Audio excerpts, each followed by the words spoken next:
Trump का Iran mission fail, 3,554 अड्डों पर होगा हमला।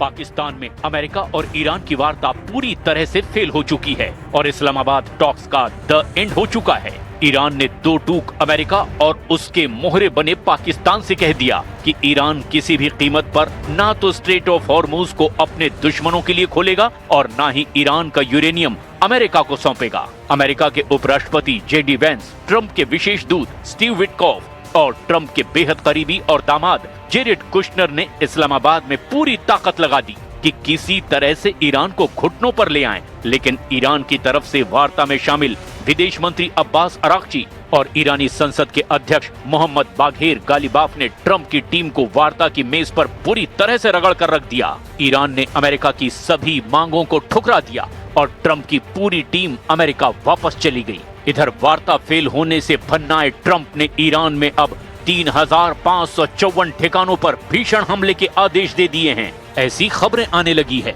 दावा किया जा रहा है कि ट्रंप ने अपने दो शक्तिशाली विमान वाहक पोत यूएसएस अब्राहम लिंकन और जेराल्ड फोर्ड पर 5 आधुनिक हथियारों के साथ ईरान पर हमले के नए आदेश दे दिए हैं। खबर तो यहाँ तक आ रही है कि पश्चिम एशिया में मौजूद अमेरिका के 46 ठिकानों पर ईरान बेहद घातक हमला करने जा रहा है। ईरान की IRGC ने तो यहाँ तक दावा कर दिया कि इस बार ईरान अपने उन मिसाइल अड्डों से हमला करेगा जिसकी कल्पना अमेरिका और इजराइल ने कभी नहीं की होगी। दूसरी तरफ नेतन्याहू ने वार्ता फेल होने के बाद दो टूक ऐलान कर दिया कि हम ईरान और उसके समर्थक लड़ाकों पर भयानक हमला करने जा रहे हैं। कुल मिलाकर जिन 14 ईरानियों की टीम ने पाकिस्तान में अमेरिका की बाजी पलट कर रख दी, उसके बाद एक बार फिर ईरान युद्ध बहुत भयानक होने जा रहा है। सिर्फ 21 घंटे में ही 14 ईरानियों की टीम ने ट्रंप की सबसे मजबूत टीम की धज्जियां उड़ा कर रख दी। यही वजह है कि ईरान के विदेश मंत्रालय ने दावा किया कि वार्ता फेल होने के बाद वार्ता में शामिल 14 ईरानियों को मारने की साजिश अमेरिका और इजराइल कर रहे हैं। हम आपको दिखाने जा रहे हैं कि वार्ता फेल होने के बाद अमेरिका ईरान में कहां हमला करने जा रहा है। ईरान के 3,554 अड्डों पर हमले, हॉर्मुज में अमेरिका के युद्धपोत। पाकिस्तान में वार्ता फेल होने के बाद से अमेरिका पूरी ताकत से ईरान पर हमला करने जा रहा है। खबर यह है कि इनके विमान वाहक पोत यूएसएस अब्राहम लिंकन और जेराल्ड फोर्ड ईरान को समंदर में चारों तरफ से घेरने के लिए निकल चुके हैं। खुद ट्रंप ने ऐलान किया है कि ईरान के हॉर्मुज को हम ताकत के दम पर खुलवा देंगे और ईरान को पूरी तरह से तबाह कर देंगे। ट्रंप ने तो अपनी नई धमकी में यहां तक कह दिया कि हम ईरान को पाषाण काल में पहुंचा देंगे। ईरान ट्रंप की धमकी को बेहद गंभीरता से ले रहा है, जिसमें ट्रंप ने कहा था कि ईरान सिर्फ वार्ता के लिए ही जिंदा है। अगर वार्ता फेल होती है तो ईरान को खत्म कर दिया जाएगा।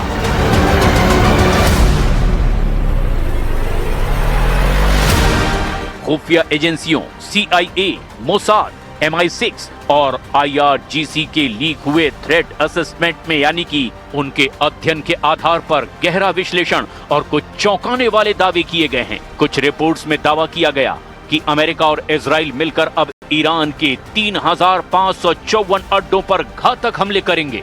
खुफिया विशेषज्ञों के मुताबिक ये संख्या केवल बड़े सैन्य अड्डों की नहीं बल्कि ईरान के संपूर्ण सैन्य और आर्थिक ढांचे की मैपिंग है। लगभग 800 से 900 ठिकाने जहां से ईरान अपनी बैलिस्टिक मिसाइलें और ड्रोन लॉन्च करता है, वहां पर नए हमले होने जा रहे हैं। लॉजिस्टिक्स और सप्लाई चेन करीब 1200 ठिकाने जिनमें छोटे बड़े हथियार डिपो, ईंधन गोदाम और सेना की आवाजाही के लिए बहुत ही महत्वपूर्ण पुल और सड़कें भी शामिल है। दोहरे उपयोग वाली बुनियादी संरचना, इसमें बिजली ग्रिड, संचार टावर और वो कारखाने भी शामिल हैं जिन्हें युद्ध के समय सैन्य उत्पादन के लिए इस्तेमाल किया जा सकता है।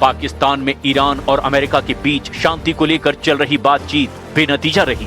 ये 21 घंटे से ज्यादा समय तक चली। रिपोर्ट्स के मुताबिक दोनों के बीच हॉर्मुज स्ट्रेट खोलने और न्यूक्लियर प्रोग्राम पर पेच फंसा रहा। वेंस अपनी टीम के साथ अमेरिका के लिए रवाना हो गए। लौटने से पहले ही उन्होंने प्रेस कॉन्फ्रेंस की, जिसमें उन्होंने कहा कि अमेरिका बिना डील के लौट रहा है। And I think that's bad news for Iran much more than it's bad news for the United States of America. ये अमेरिका से ज्यादा ईरान के लिए बुरी खबर है। उन्होंने ये भी कहा कि किसी भी समझौते के लिए जरूरी है कि ईरान ये वादा करे कि वो परमाणु हथियार नहीं बनाएगा। अमेरिका की शर्तें बिल्कुल साफ थी, लेकिन ईरान ने उन्हें नहीं माना। वेंस ने ये भी कहा कि आगे समझौते की संभावना पूरी तरह खत्म नहीं हुई है। उन्होंने कहा, हम उन्हें फाइनल ऑफर देकर जा रहे हैं। अब देखना ये है ईरान इसे मानता है या नहीं। वहीं ईरान ने कहा, अमेरिका की शर्तें जरूरत से ज्यादा सख्त थी, इस वजह से समझौते का रास्ता नहीं निकल पाया। We just could not get to a situation where the Iranians were willing to accept our terms. I think that we were quite flexible, we were quite accommodating. The president told us, you need to come here in good faith and make your best effort to get a deal. We did that, and unfortunately, we weren't able to make any headway. Pakistan के इस्लामाबाद में US और Iran के दरमियान बातचीत fail हो चुकी है, यानी जंग के बादल फिर से मंडराने लगे हैं। यूएस चाह रहा था कि ईरान में यूरेनियम एनरिचमेंट प्रोग्राम बंद हो और साथ ही स्ट्रेट ऑफ हार्मोज पे ईरान का कंट्रोल ना रहे, जो ईरान को कबूल नहीं था, और इसी वजह से ये बातचीत फेल हुई। तो क्या अब फिर से जंग होगी यूएस और ईरान के दरमियान? ये आने वाला वक्त बताएगा, लेकिन इससे टेंशन जरूर बढ़ गई है। और खासतौर से स्ट्रेट ऑफ हार्मोज एक ऐसा मामला बना हुआ है जिस पर अब पूरी दुनिया की नजरें हैं। 21 घंटे में वार्ता फेल, 48 घंटे में ईरान पर हमला। 10,000 अमेरिकी सैनिक करेंगे हमला, 10 लाख ईरानी सैनिक मुकाबले को तैयार। ईरान के 10,000 ठिकानों को अमेरिका तबाह कर चुका है। अमेरिका और इजराइल मिलकर 21,000 से ज्यादा बम और मिसाइलें ईरान पर दाग चुके हैं। 90% से ज्यादा ईरानी मिसाइलों के लॉन्चर तबाह करने का दावा अमेरिका कर चुका है। ईरान की 85% से ज्यादा मिसाइलें तबाह हो चुकी हैं। ईरान की एयरफोर्स और नेवी पूरी तरह से तबाह करने का दावा ट्रंप कर चुके हैं।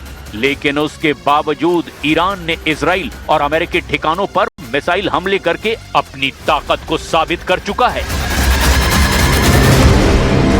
रिपोर्ट के मुताबिक पेंटागन मिडिल ईस्ट में 10,000 एक्स्ट्रा सैनिकों की तैनाती कर रहा है। ये कोई सामान्य टुकड़े नहीं है, बल्कि 82वीं एयरबोर्न डिवीजन है।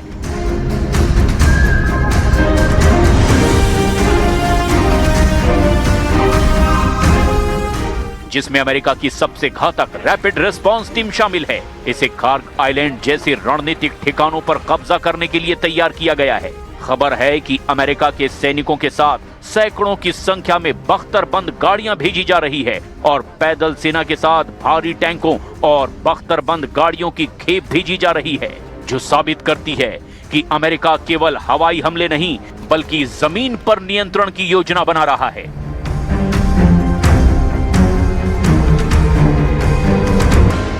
ईरान का मानना है कि यदि अमेरिका जमीनी हमला करता है तो फिर वो अपने 10 लाख से ज्यादा सैनिकों के साथ अमेरिकी सेना को शहरों में उलझा देंगे। वॉल स्ट्रीट जर्नल की रिपोर्ट के मुताबिक रक्षा विभाग के अधिकारियों ने बताया कि इस फोर्स में पैदल सेना और बख्तरबंद गाड़ियां शामिल हो सकती है।